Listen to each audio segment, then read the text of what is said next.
പ്രവാസികൾക്ക് അപ്രതീക്ഷിത തിരിച്ചടി. 69 പുതിയ തസ്തികകളിൽ 100% സ്വദേശിവൽക്കരണം പ്രഖ്യാപിച്ചു. റിയാദ്. സൗദി അറേബ്യയിലെ സ്വകാര്യ മേഖലയിൽ ജോലി ചെയ്യുന്ന പ്രവാസികൾക്ക് വലിയ തിരിച്ചടി നൽകിക്കൊണ്ട് മാനവ വിഭവശേഷി സാമൂഹിക വികസന മന്ത്രാലയത്തിന്റെ പുതിയ ഉത്തരവ്. അഡ്മിനിസ്ട്രേറ്റീവ് സപ്പോർട്ട് വിഭാഗത്തിലെ 69 പുതിയ തൊഴിലുകളെ കൂടി ഉൾപ്പെടുത്തിക്കൊണ്ട് സ്വദേശിവൽക്കരണം നിതാഖാത്ത് വ്യാപിപ്പിച്ചു. ഈ തസ്തികകളിൽ ഇനി മുതൽ 100% സൗദി പൗരന്മാരെ മാത്രമേ നിയമിക്കാവൂ.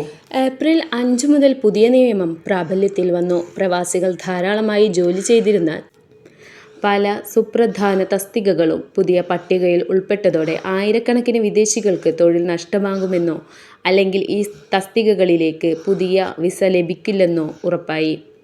പുതുക്കിയ പട്ടിക പ്രകാരം താഴെ പറയുന്ന മേഖലകളിലെ 69 തൊഴിലുകളിൽ നിന്ന് പ്രവാസികളെ പൂർണ്ണമായും ഒഴിവാക്കും. സെക്രട്ടേറിയൽ ജോലികൾ. വിവിധ സ്ഥാപനങ്ങളിലെ സെക്രട്ടറി തസ്തികകൾ വിവർത്തനം. ട്രാൻസ്ലേറ്റർ തസ്തികകളിൽ ഇനി പ്രവാസികൾക്ക് തുടരാനാകില്ല. Data entry. വിവരശേഖരണവും ഡാറ്റ എൻട്രിയുമായി ബന്ധപ്പെട്ട എല്ലാ ജോലികളും. ക്ലറിക്കൽ തസ്തികകൾ. റൈറ്റിംഗ് ഓഫീസ് ക്ലർക്ക് വിഭാഗങ്ങൾ. Administrative support. ഭരണപരമായ പിന്തുണ നൽകുന്ന മറ്റ് അനുബന്ധ ജോലികൾ. പട്ടികയിൽ ഉൾപ്പെട്ടിട്ടുള്ള തസ്തികകളിൽ ഒരാൾ മാത്രം ജോലി ചെയ്യുന്ന ചെറിയ സ്ഥാപനങ്ങൾക്കും ഈ നിയമം ബാധകമാണ്.